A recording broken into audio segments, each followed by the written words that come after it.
I spent almost a lifetime turning a struggling logistics company into a machine that ran with precision, and when the day finally came for me to be recognized, all I got was a cold smile and a polished explanation that I was not leadership material.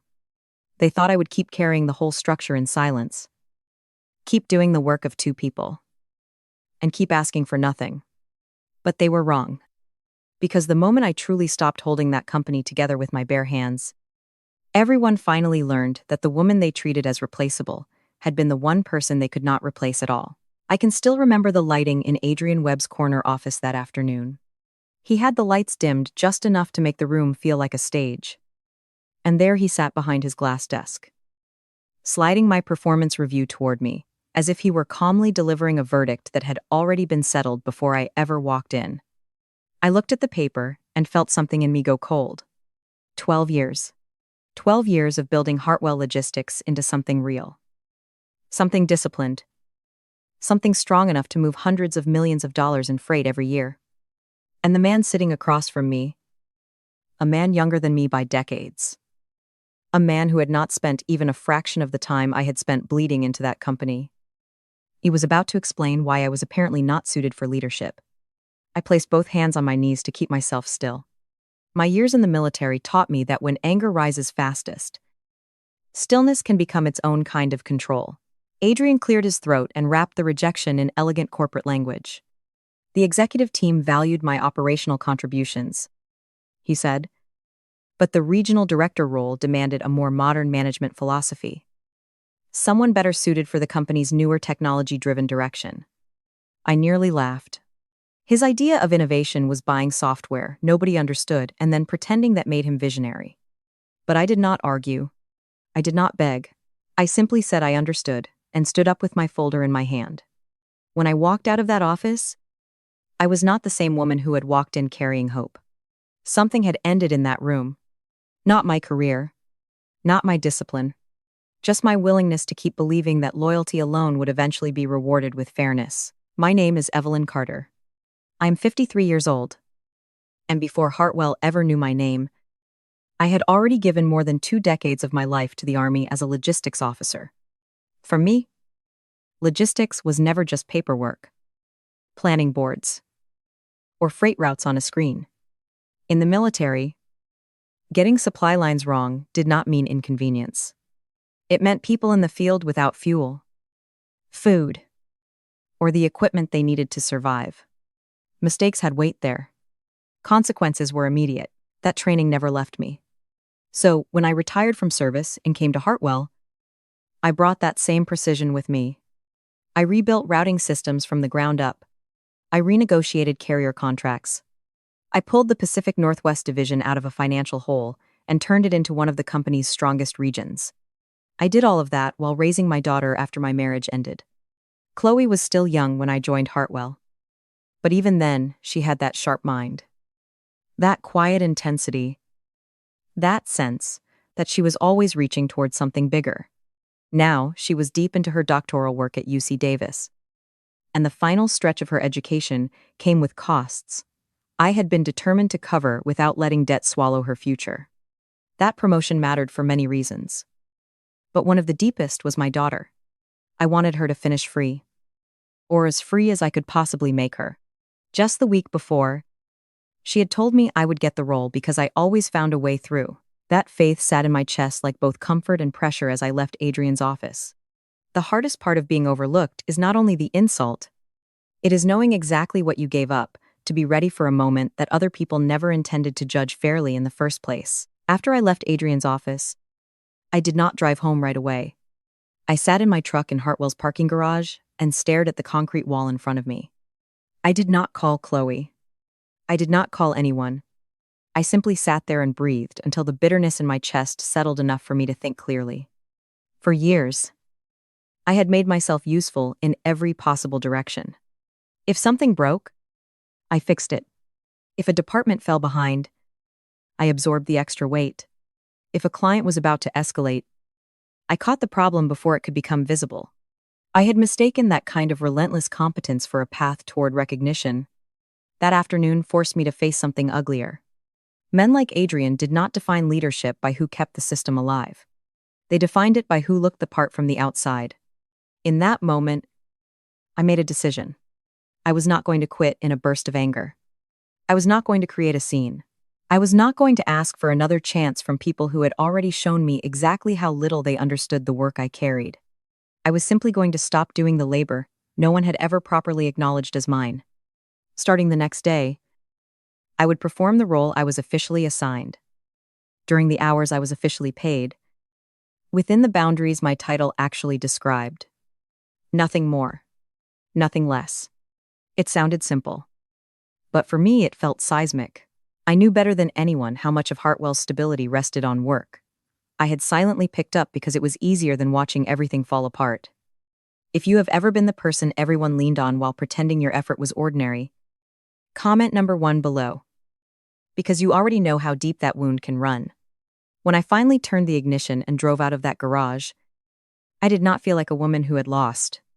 I felt like a woman who had stopped lying to herself. The next morning, I arrived exactly when my contract said my workday began. Not a minute earlier. That detail would have seemed meaningless to anyone else. But to me, it marked the beginning of an entirely different life. For years, I had shown up early enough to review overnight freight reports, check in with dispatch, scan compliance calendars, and quietly solve things before anyone else even had coffee. That morning, I did none of it. I walked straight to my desk, opened my task system, and studied for the first time what was actually mine on paper. It felt like peeling back old wallpaper and discovering how much rot had been hidden underneath. My official duties accounted for less than half of my time. Everything else was institutional glue and formal escalations. Permit reminders, client rescue work, tactical training, routing judgment calls. All the things I had taken on because if I did not, somebody else would delay, mishandle, or ignore them. I built 2 columns. One column contained the tasks my title actually required. The other held the invisible labor I had accumulated year after year, simply because I knew how the system connected and other people had grown comfortable letting me bear that knowledge alone. Looking at that list made me angry in a way I had not fully allowed myself to feel before. Angry at the company. Yes. But also angry at myself for normalizing so much overreach. Still, there was clarity in it too. I did not announce my new approach. I did not need to. I just began working according to the line I should have drawn a long time ago. There is a strange peace that comes when you stop performing sacrifice as habit and start honoring the limits that should have been there all along. I did not feel lazy. I felt honest. And in some quiet corner of myself, I already knew that honesty was about to expose far more than anyone in leadership was prepared to see. The first test came before the morning was over. Nathan Cole, our senior dispatcher, sent me several messages about a routing conflict tied to Caldwell. Caldwell was Hartwell's biggest account. A massive revenue stream wrapped in the most complicated kind of freight. We handled hazardous materials, multi-state permits, constant regulatory exposure. No margin for guesswork. I knew their roots, the way some people know family recipes.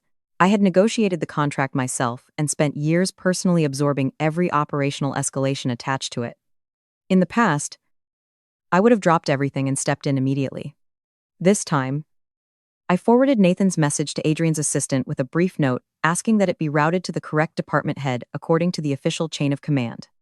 I explained that I was focused on the Meridian compliance audit. Less than an hour later, Nathan was standing at my desk with disbelief written all over his face.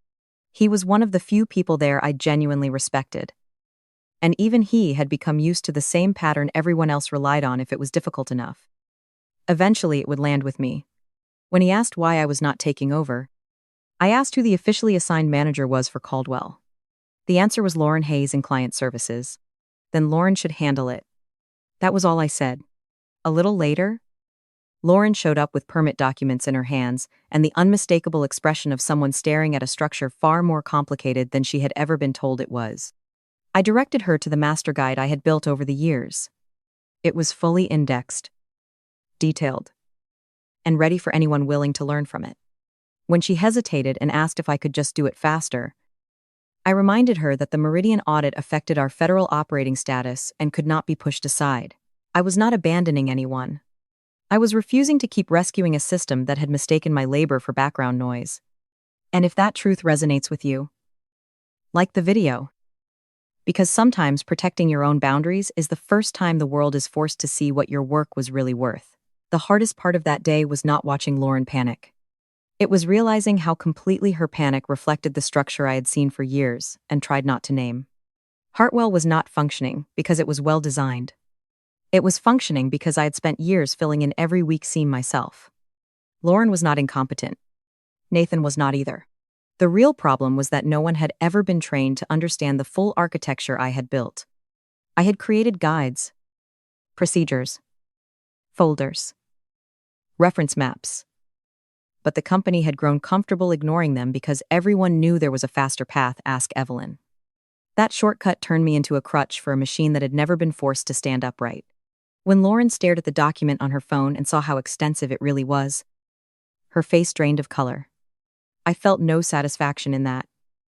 No revenge. Only exhaustion. I had spent years trying to leave behind something transferable. Something durable. But instead of investing in that structure, the organization had chosen dependency because dependency was easier in the short term. I thought about all the evenings I had stayed late to solve problems that were not mine. All the times I had bypassed process because it seemed faster. All the moments I had told myself I was doing it for the team. But a team does not grow stronger when one person quietly absorbs every hard edge. It grows weaker. In that moment, I understood that stepping back was not just a response to personal injustice. It was also a mirror. I was forcing Hartwell to see how much of its stability rested on knowledge no one had respected enough to distribute. Some people would call that cold. Some would say I had changed. But I knew the truth. I had not become someone else. I had simply stopped romanticizing overextension as loyalty. No organization should be allowed to feed on one person's endurance and call that culture. At the end of the day, I shut down my computer, put on my jacket, and walked out of the building on time without looking back. To many people, that would sound unremarkable. To me, it felt almost radical. For years, I had moved through every evening, as if the company still owned me after hours. Checking my phone while walking to the garage. Rehearsing tomorrow's disasters while driving home. Carrying Hartwell in my nervous system like an extra organ. That evening, I did none of that. I went home. I cooked dinner. I let my kitchen smell like food instead of stress. Chloe called while I was standing at the stove. And the sound of her voice softened something in me immediately. She asked how the week had started. And then she asked about the promotion in that careful way daughters use when they are trying to protect their mothers while still wanting the truth. I told her. I did not dramatize it. But I did not soften it either. I simply said I had not gotten the role. There was silence on the line. And then Chloe told me it was ridiculous. Hearing that broke my heart and steadied it at the same time. I assured her I would still cover what she needed. That I would figure the money out. But she said the thing that stayed with me long after the call ended, she was not worried about tuition. She was worried about me. That landed harder than any executive evaluation ever could. It made me face how much of myself I had poured into that building. Enough that my own daughter could sense the damage. We talked for a long time. Longer than we had in months. And while we talked, my work phone kept buzzing. I turned it face down on the counter and left it there. That one act carried a strange mix of guilt and relief. For the first time in a very long while. I let myself be a mother in the evening instead of an emergency response system with a human face. That night I slept more honestly than I had in months. By the next morning, the consequences had become impossible to miss. The air on the operations floor felt different before anyone said a word. It had that specific tension of a place where people had stayed up too late solving problems they did not fully understand. Nathan intercepted me in the hallway looking exhausted. The shipment in Utah had been held at a way station because of a permit discrepancy. Caldwell's vice president of operations had already called Adrian directly before most people had even finished their first coffee. I asked what Adrian had told her. And Nathan's expression gave me the answer. Before he spoke, he had said I would handle it. He sat down at my desk, opened the Meridian audit, and kept working. A little while later, Adrian appeared beside me looking more frayed than I had ever seen him. His collar was open, his composure tight. The expression of a man who had just discovered that confidence without understanding collapses, quickly under real pressure. He started talking about Caldwell. And I calmly pulled up the compliance calendar. The amendment window had closed the previous week. I had sent the reminder 3 weeks earlier through the official handoff chain. I turned the screen so he could see the email himself. I did not need to accuse him of anything. The documentation was enough. He asked why the issue had not been escalated further. I explained that it had been routed according to the restructured reporting chain he had implemented. I watched the realization move across his face. The system he had designed in theory had failed in practice. And I was no longer there to quietly cover the gap before anyone noticed. Eventually, he asked if I could fix it. I told him I could initiate the process. But the shipment would be delayed for several days because the state processing window and compliance requirements would still apply. I also asked whether he wanted me to draft the client communication or handle it himself. And before you go any further with this story, subscribe to the channel if this kind of truth speaks to you. Because sometimes the only way a system learns what a person was carrying is when that person finally sets the weight down. What unsettled Adrian most was not the Utah delay itself.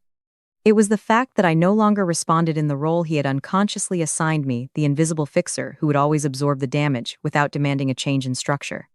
I could see that in the way he looked at me when I said I would handle the amendment between sections of the Meridian audit because the federal deadline on that filing did not disappear simply because Caldwell was suddenly furious. I was not being petty. I was prioritizing correctly. For years, I had taught myself to reorder everything according to urgency, volume, and political importance. The loudest crisis always won.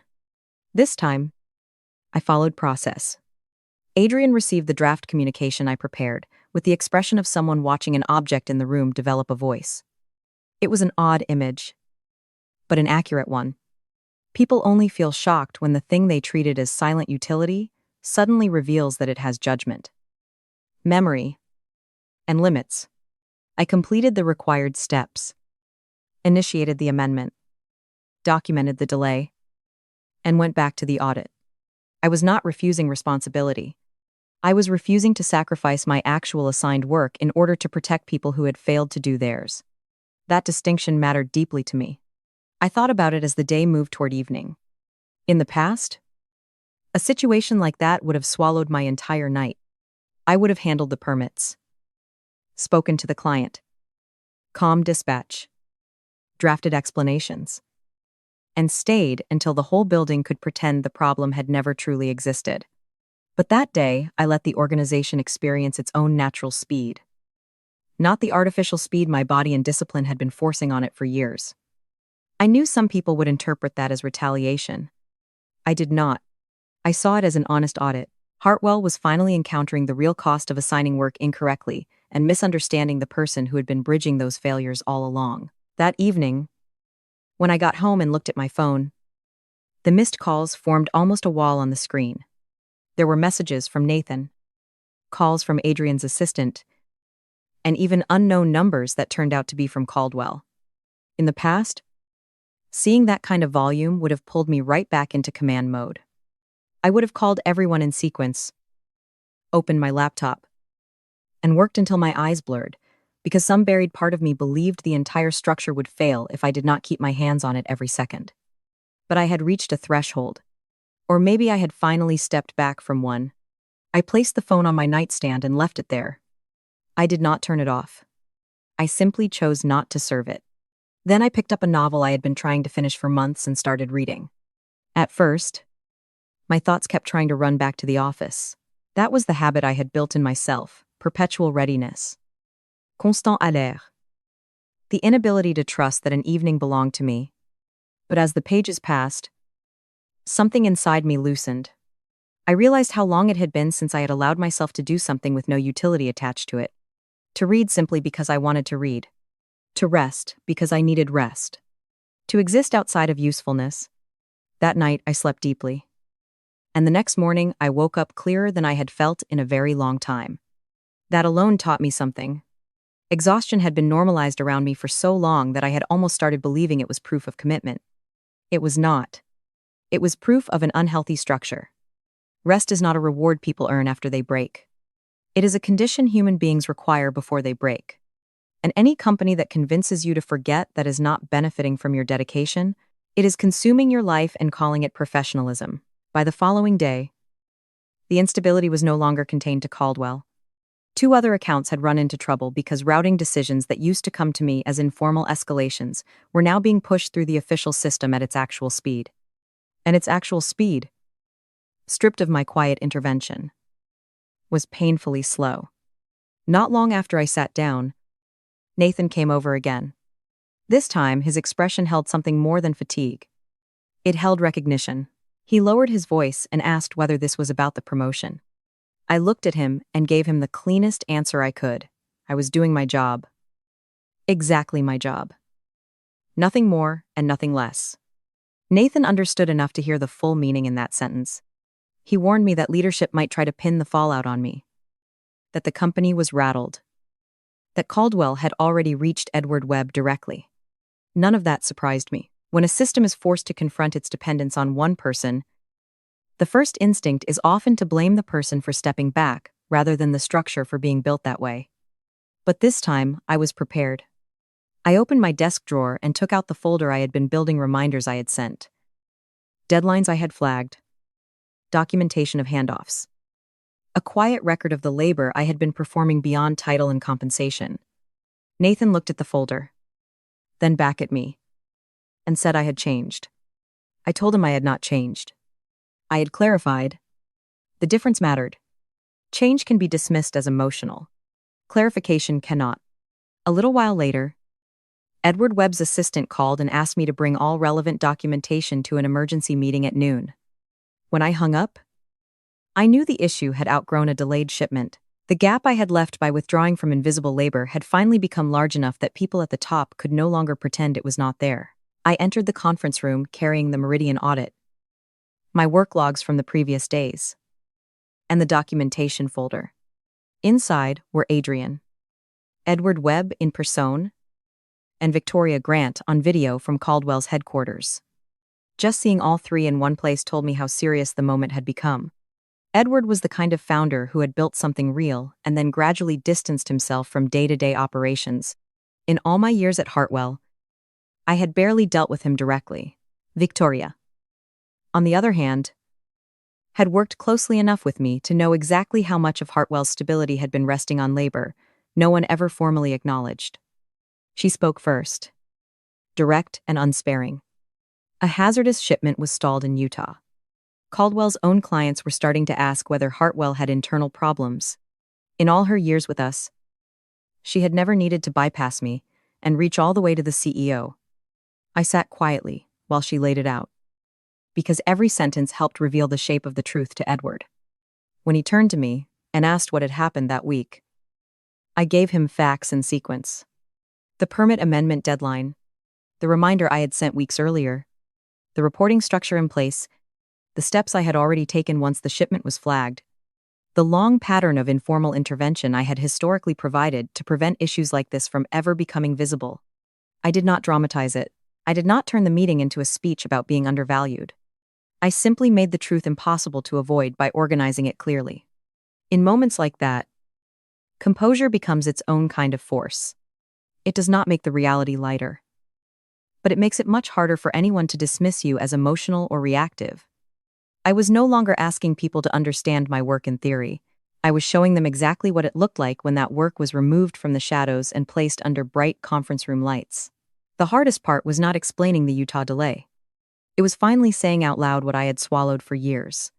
When Edward asked why a preventable issue had grown into a crisis, I told him that historically I would have identified and handled something like that myself. Even though it was outside my formal scope, the room went still when Adrian asked what that meant. I turned toward him and said plainly that for 12 years I had effectively been doing the work of two roles at once. One was the role printed in my job description. The other was the invisible layer of institutional management that existed because I had built the systems, understood how they connected, and kept them functioning when no one else fully did. Then I added the part none of them could pretend not to hear. I had recently gone through a promotion process that would have formalized and compensated that expanded scope. And I had been told I was not the right fit for leadership, so I had started doing only the job I officially held. I never raised my voice. but the calmness of the statement gave it weight. Victoria understood instantly. Anyone who has spent enough time around operations knows exactly what it means when the person who quietly holds the seams together finally refuses to stitch over them. Edward looked at Adrian for a long moment. I did not feel triumphant. If anything, I felt the sadness of realizing how long I had let this structure persist without naming it clearly. But along with that sadness came relief. For the first time, the labor I had carried was no longer living in that gray zone where people could benefit from it while pretending it was just part of the air. Sometimes power is not about doing more. Sometimes it is about naming what has been happening so precisely that nobody in the room can hide from it. The day I said I had been doing 2 jobs while being judged through the lens of one incomplete title, I was not merely defending myself. I was forcing the company to confront the fact that a major part of its success had been built on normalized unfairness. Victoria was the one who shifted the balance in the room. After hearing me out, she told Edward directly that Hartwell had remained Caldwell's preferred logistics partner because I was there. Then she added something even sharper. If Hartwell lost me, she said, the conversation about the contract between our companies would become a very different conversation. She made it clear it was not a threat. It was an operational reality. Hearing that stirred something difficult to describe. It was not vanity. It was validation. In work like mine, the best outcomes are usually invisible. When hazardous shipments move across multiple states without incident, when deadlines are met, when clients never need to escalate, people start assuming smoothness is natural. Victoria knew better. She knew that calm outcomes come from disciplined preparation, not luck. She knew how many unseen decisions sit underneath one shipment that crosses state lines safely. Watching Adrian keep his eyes on the table, I felt no satisfaction.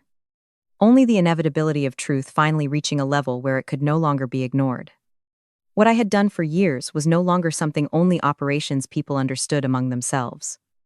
A strategic client was now saying it in front of the founder's face. That changed everything. In many organizations, the work of people closest to the machinery is undervalued until a client or outside stakeholder names it first. It is an ugly pattern, but a common one. When Victoria signed off, Adrian left the room without speaking. Edward stayed seated and asked me to remain. The silence after everyone else was gone felt completely different from the silence I had carried out of the promotion meeting. That earlier silence had been humiliation. This one felt like a threshold. I did not know exactly what came next. But for the first time in a long while, I knew the next chapter would be built on reality instead of pretense. When Edward asked me to explain what had happened with the promotion, I told him everything plainly. I described the 15 months of preparation, the portfolio, the conversations, and the polished language used to frame my rejection. I told him about my military background and the scale of operations I had overseen before Hartwell ever hired me. I kept emotion out of it as much as I could. Not because I felt none, but because clarity mattered more than performance. He listened carefully. Then he asked the question that mattered. What would it take to keep me there? The answer had lived in me for a long time. I told him I needed recognition that matched the value I actually provided. Compensation that reflected the level I had been operating at rather than the title sitting on paper. And the authority to build something instead of spending my career quietly maintaining a structure other people misunderstood. Edward considered that and then made an offer.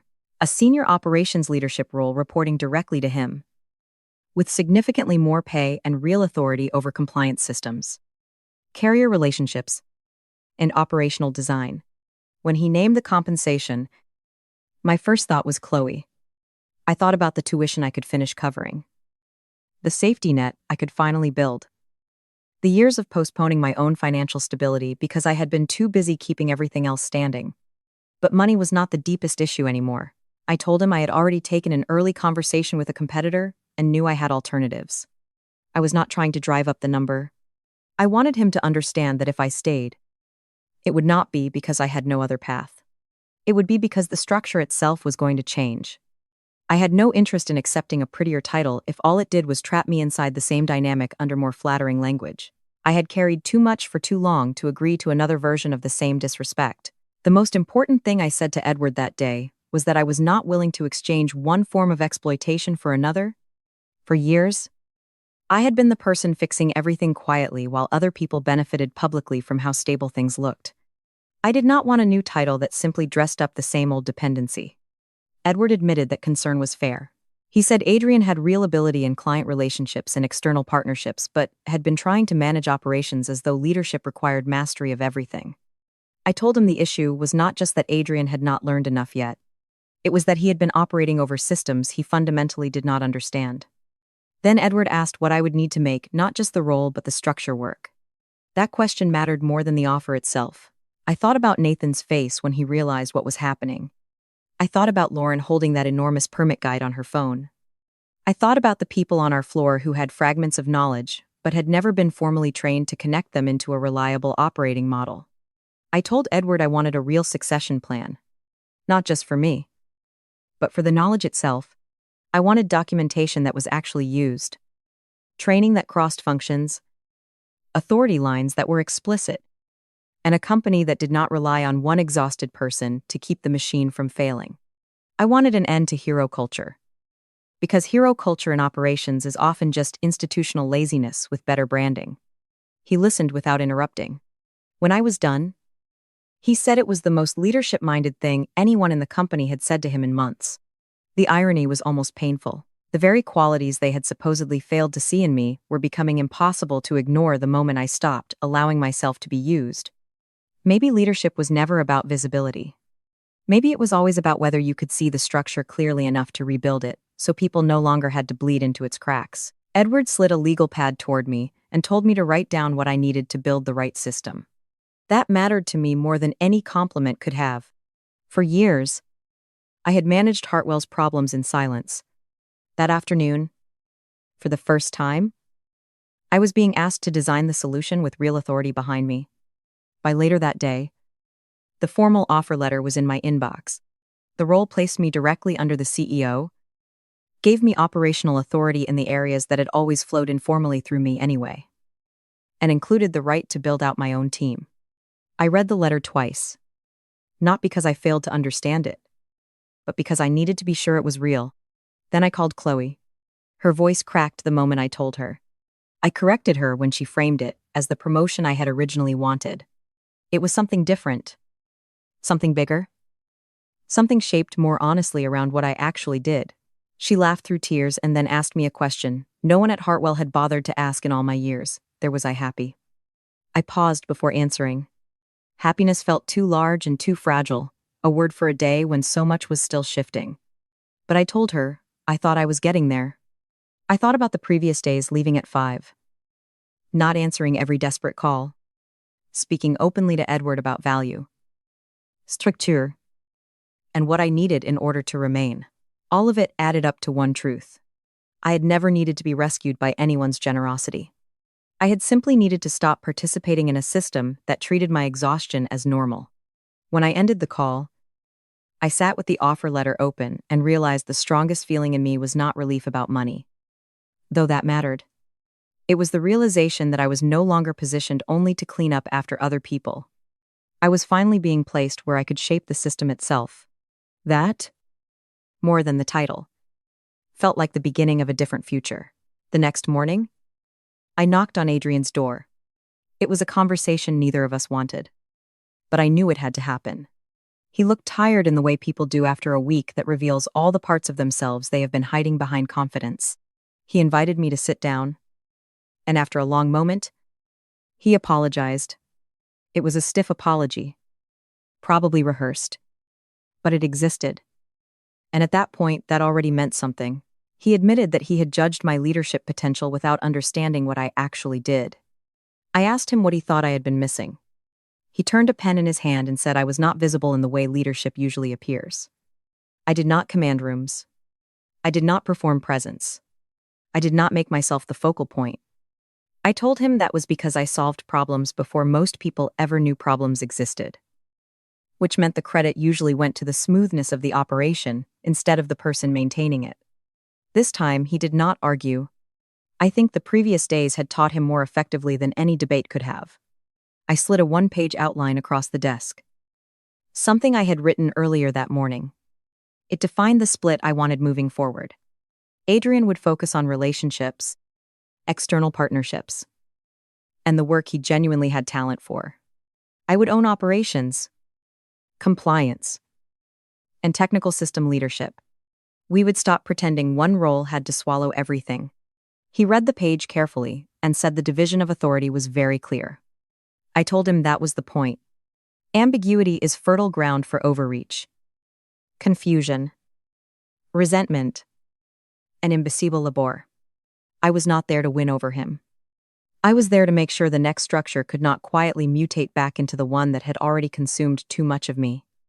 If I had come this far to earn clarity, I was not going to let that clarity dissolve the moment people started feeling more comfortable again. That conversation with Adrian ended better than I expected. Not because we suddenly became warm with each other, but because we finally stopped standing in each other's lane. He told me Victoria wanted me to remain the primary technical contact for Caldwell going forward. I said I intended to formalize that model across all major accounts, one lead for technical operations and compliance, another for relationship management and external communication. When people are placed where their strengths actually live, organizations stop wasting energy on territorial confusion and performative authority. In the months that followed, the operations floor changed in ways you could feel without moving a single desk. I brought in Colin Harper from the Denver hub, someone I had been watching for years because of how deeply he understood carrier relationships. I pulled Julia Whitmore out of risk management, where she had been buried beneath work far below her level. Together, we built a documentation and training framework based on a simple principle. A new person should be able to walk in and understand how Hartwell runs within a reasonable period. Not after years of depending on whispered shortcuts. Nathan was promoted formally. And in his first week in the role, he handled a Pacific Northwest routing crisis without my help, because this time he had both the authority and the documentation to act. Watching that happen gave me a strange kind of joy. I used to think my worth was proved by how many fires I could personally extinguish. Now I was learning that a deeper kind of value lies in building a structure where the flames do not need to reach you before they are addressed. That is what healthy authority looks like. Not being indispensable because everyone else is underdeveloped, but creating systems strong enough that no one person has to become a human backup generator for the entire company. A few months later, when I walked across Hartwell's operations floor, the desks were the same. The screens were the same. And the walls had not changed. But the place felt entirely different. Caldwell expanded the contract. Victoria flew in for a quarterly review and told me over coffee that she had recommended Hartwell to other companies in the chemical sector. Adrian, no longer pretending he could master systems he had never truly understood, started delivering real results where he actually belonged, and closed strong regional partnerships that even Edward found impressive. Our standing weekly meetings grew less tense. Not because every scar vanished, but because the work finally had a more truthful shape. One Friday afternoon, Chloe texted me a link to the first study her research group had published. I was in the parking garage before the hour had fully turned. She called me while I was stopped at a light and asked if I had read it yet. I told her not to call while I was driving, and she laughed and said the study was really good. Hearing that, I thought about the woman I had been months earlier, sitting in that same garage, staring at a concrete wall, and deciding to stop carrying something that had never been mine alone. I think that may have been the bravest moment of my life. Not when I worked harder than everyone else, not when I endured more than everyone else, but when I accepted that no human being, no matter how competent or loyal, is meant to serve as the hidden infrastructure for an entire organization. Thank you for staying with me through this story. If it gave you something to think about, please leave one like and one subscription for the channel so we can meet again in the next story.